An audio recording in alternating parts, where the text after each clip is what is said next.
Hi there and welcome to another Thrive in 5.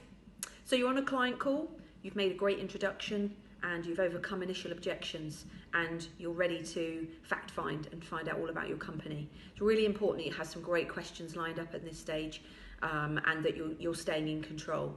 A great way to do that is to use my 5 Ps.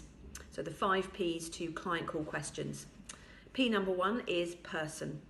So get the contact talking about themselves, who they are, what they do, how long they've been with the company for, and really opening up a dialogue around themselves. People like to talk about themselves.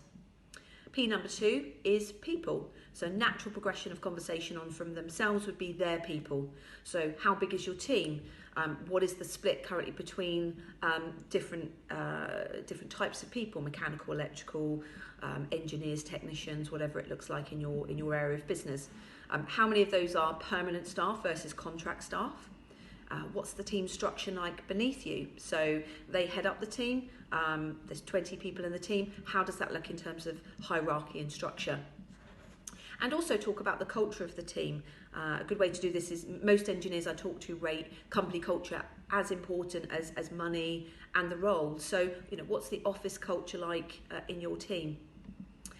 P number 3 is projects. So naturally moving on to talk about what projects the team is working on. I can see you've worked on various projects such as X, Y, and Z. What are your core sectors? What are you known for in the marketplace? Which projects are keeping you busy right now? Again, the website will show you previous projects, but find out a little bit more about the current state of play. Any flagship, prestigious, large-scale, high-value projects that you're currently working on, these could become good selling points to future candidates. And think about maybe what some of the systems are that they use as well.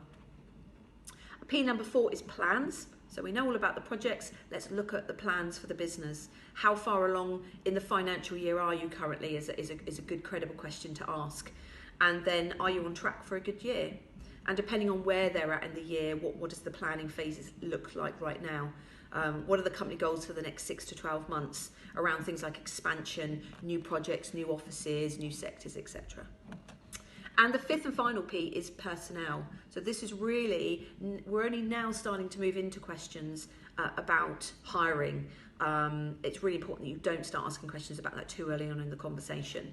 So when you hire, when you are hiring, what's your usual recruitment process? Find out if they use internal recruitment, whether they have a preferred supplier, whether they do their own advertising, etc.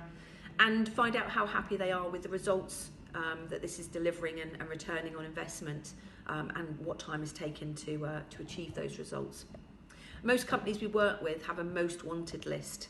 So effectively, these are the sort of people that could walk through your door tomorrow, Mr. Client, and you wouldn't refuse them an interview.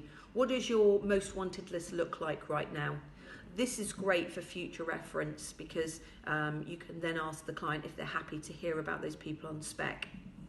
And now we can move through to much more current needs. What are you currently hiring for yourself or elsewhere in the business? If there is a current hiring need, then expand on the role, the location, the reason for hire, start dates, etc. We can start now thinking about putting together a full job spec, if you like. Ask them to send a job description, think about terms and conditions, if we're that far down the line in this respect. And find out if they're currently working with any other agencies. So what does the recruitment roadmap look like? Where have we come in on this?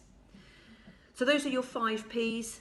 Always remember to end a call with the who else, what else. That's another important question. Who else could I be speaking to in the business? What else is happening?